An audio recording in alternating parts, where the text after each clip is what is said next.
মানুষ কতটা ধর্মীয় জ্ঞানহীন হলে এই পর্যায়ে যায়।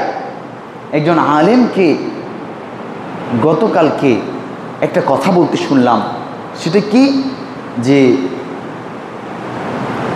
সাংবাদিকরাও রিসালাতের দায়িত্ব পালন করছে, তারাও নবী ও রাসূলদের মতো। নাউজুবিল্লাহ। কথা শুনে একটু হাসলেন অনেকে, তাই না?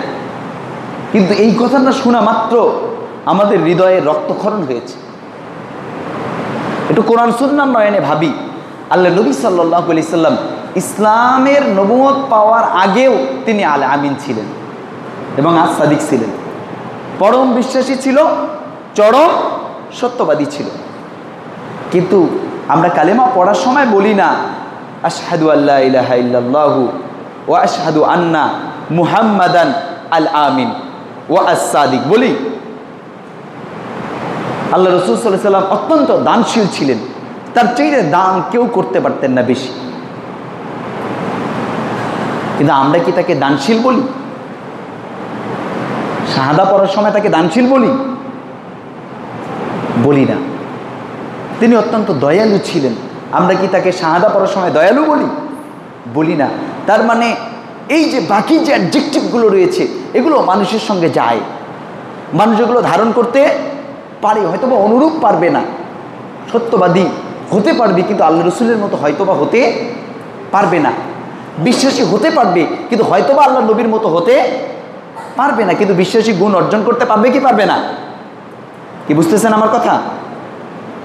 একটু আকল দিয়ে বুঝেন, এটা বিবেক দিয়ে বুঝেন, এটাকে হিংসার চোখে দেখিয়েন না। মানুষ দানশীল হতে পারে, হয়তোবা নবী মুহাম্মদ সাল্লাল্লাহু আলাইহি ওয়াসাল্লামের মতো দানশীল হতে পারবে না, কিন্তু দানশীল হতে পারে না। মানুষ দয়ালু হতে পারে, হয়তোবা নবী মুহাম্মদ সাল্লাল্লাহু আলাইহি ওয়াসাল্লামের পর্যায়ে দয়ালু হতে পারবে না, কিন্তু দয়ালু হতে পারে কি পারে না? পারে। কিন্তু মানুষ কি নবী হতে পারবে? এটা হলো এক্সট্রা অর্ডিনারি একটা দায়িত্ব, যেটা আল্লাহ রাব্বুল আলামিন সবাইকে দেননি, স্পেসিফিক কিছু মানুষকে দিয়েছেন যারা হলেন নবী এবং রাসূল। সেই সিফাত আপনি সাংবাদিকদের জন্য অ্যাড করে দিলেন, এতে আপনার জ্ঞানের যে দৈন্যতা, দারিদ্রতা, এটা পরিলক্ষিত হচ্ছে আমাদের সামনে। নাউজুবিল্লাহ মিন জালিক। অথচ এই ধরনের মানুষরা আমাদের সামনে এসে ইসলামের মাসআলা ও মাসাইল বলে, ফতোয়া বলে, তাহলে আমরা এদেশে ধর্মীয় জ্ঞানের দিক থেকে কতটা পিছিয়ে আছি চিন্তা করতে পেরেছেন? কি বুঝতে পেরেছেন কথাটা?